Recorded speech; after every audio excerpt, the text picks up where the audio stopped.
Apa yang sesungguhnya terjadi di hulu Aceh Tamiang? Berdasarkan analisis berbasis AI yang kami lakukan, kami menemukan ternyata sebagian besar daerah hulu dari Aceh Tamiang adalah lahan sawit. Perhatikan, seluruh area yang berwarna hijau muda ini adalah lahan sawit yang estimasi luasnya mencapai 35.188 hektar atau 18% dari seluruh Aceh Tamiang. Sebagai perspektif, 35.000 hektar itu sama dengan 11 kali luas kota Yogyakarta. Lebih jauh lagi, kami menemukan dari 35.000 lahan sawit di daerah hulu Aceh Tamiang tersebut, beberapa lahan di antaranya berada di dalam kawasan yang terlarang. Pertama, kami menemukan lahan sawit di dalam kawasan Taman Nasional yang estimasi luasnya mencapai 488 hektar. Kedua, kami menemukan 5 lahan sawit di dalam kawasan hutan lindung dengan estimasi total luasnya mencapai 525 hektar. Di dalam analisis ini, kami juga menemukan 3 lahan terbuka yang total estimasi luasnya mencapai 895 hektar. Melihat lokasinya yang menempel atau berada di dalam perkebunan sawit, besar kemungkinan lahan terbuka tersebut juga tengah dipersiapkan untuk menjadi lahan sawit. Idealnya, bagian hulu itu diselimuti hutan alam yang memiliki kemampuan untuk mengatur lalu lintas air, termasuk yang disimpan dan yang akan turun ke hilir melalui sungai-sungai. Jejaring berwarna biru tua ini adalah jalur-jalur sungai yang mengalirkan air dari hulu Aceh Tamiang yang merupakan dataran tinggi dan berlerek, ke hilir yang merupakan dataran yang relatif lebih rendah dan landai, yang ujung terjauhnya adalah lautan. Tapi ketika air yang mengalir ke hilir itu meluap dan tumpah keluar dari jalur-jalur sungai, maka ada permasalahan yang terjadi di hulu. Kita perhatikan lagi citra satelit Kabupaten Aceh Tamiang sebelum banjir akhir November lalu. Area-area berwarna oranye ini adalah pemukiman warga.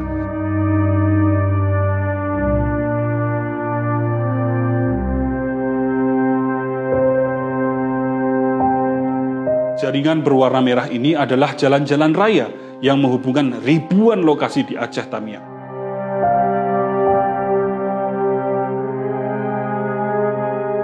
Lingkaran kecil berwarna-warni ini adalah sekolah-sekolah di sana, mulai dari pendidikan anak usia dini, pendidikan dasar, hingga pendidikan tinggi. Simbol palang merah, palang hijau, dan wajik berwarna-warni ini adalah fasilitas umum di sana. Ada rumah sakit, puskesmas, tempat ibadah, pasar, tower telekomunikasi, dan tower transmisi listrik. Dan ini adalah Aceh Tamiang setelah banjir bulan November lalu. Kita saksikan betapa bagian hilir Aceh Tamiang begitu terdampak oleh banjir. Hampir seluruh pemukiman warga, sekolah-sekolah, tempat ibadah, rumah sakit, puskesmas, pasar, jaringan listrik, dan jaringan telekomunikasi terdampak oleh banjir yang datang dari hulu.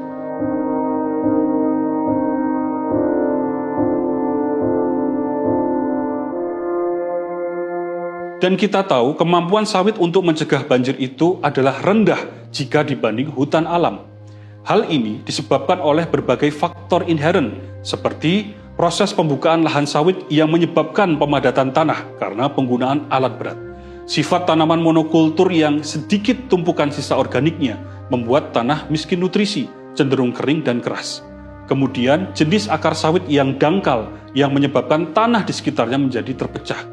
Yang semua faktor tersebut menyebabkan air relatif sulit untuk meresap. Ditambah, karakter kanopi sawit yang lapisan vegetasinya tidak beragam mempercepat aliran permukaan ketika hujan turun yang dapat memicu banjir.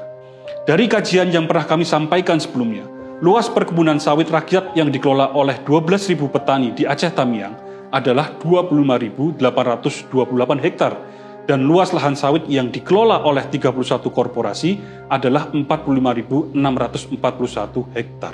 Lalu, siapa yang memiliki dan mengelola lahan sawit seluas 35.000 hektar di daerah hulu dari Aceh Tamiang tersebut?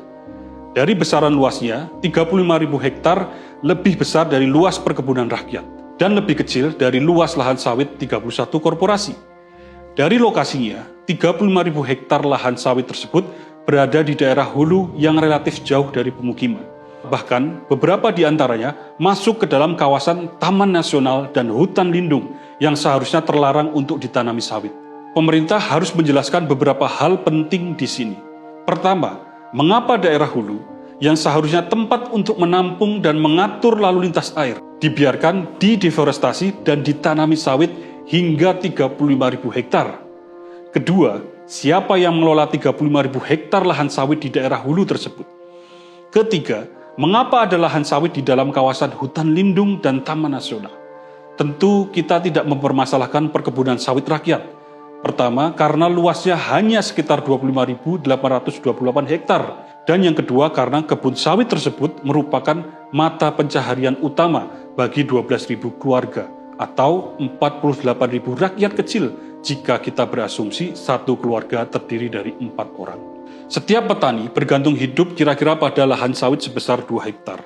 Yang kita pertanyakan lebih jauh adalah 31 korporasi yang menguasai 45.641 hektar lahan sawit, yang artinya setiap korporasi rata-rata mengelola dan menikmati hasil dari 1.472 hektar atau 684 kali lipat dari rata-rata lahan sawit 2 hektar yang dikelola oleh seorang petani.